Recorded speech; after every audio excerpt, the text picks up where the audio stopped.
Friends ఇది వచ్చేటప్పటికి royal Enfield నుంచి టోటల్ రెట్రో లుక్ తో వచ్చిన గోవన్ క్లాసిక్ 350 అనమాట. ఎవరైతే కంఫర్టబుల్ డ్రైవింగ్ పొజిషన్ కావాలనుకుంటారో, ఎవరైతే లాంగ్ టూరింగ్ చేద్దాం అనుకుంటారో వాళ్ళకి ఇది పర్ఫెక్ట్. దీంట్లో మిడ్ టైప్ హ్యాండిల్ బార్ వస్తుంది, చాలా కంఫర్టబుల్ అయితే ఉంది. మీకు ఈవెన్ నార్మల్ టైప్ లో హ్యాండిల్ బార్ కావాలన్నా ఆప్షన్స్ ఉన్నాయి. రాయల్ ఎన్ఫీల్డ్ అంటే మనకు తెలిసిందే కదా. దీంట్లో 13 లీటర్ ఫ్యూయల్ ట్యాంక్ ఉంటుంది. అండ్ ట్యాంక్ డిజైన్ అయితే మాత్రం చూస్తున్నారు కదా, నెక్స్ట్ లెవెల్ అయితే ఉంది. అండ్ యాజ్ వెల్ యాజ్ ఇక్కడ రాయల్ ఎన్ఫీల్డ్ లోగో మాత్రం నాకు పర్సనల్ గా చాలా బాగా నచ్చింది. దీంట్లో సీట్ అయితే చూస్తున్నారు కదా, ఇది కూడా రెట్రో ఫీల్ వచ్చేలాగా టూరింగ్ సీట్ వస్తుంది. అండ్ ఇది కూడా చూస్తున్నారు కదా, ఇక్కడ గోవన్ క్లాసిక్ 350 బ్యాడ్జింగ్ ఉంది.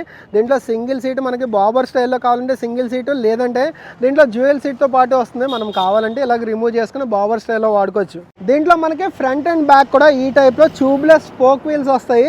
అండ్ ఇక్కడ కూడా చూస్తున్నారు కదా, రెట్రో డిజైన్ టైప్ లో చుట్టూరా వైట్ అయితే ఇచ్చారు, వైట్ కలర్ అయితే వచ్చింది దీని మీద. అండ్ దీంట్లో డ్యూయల్ ఛానల్ ABS వస్తుంది.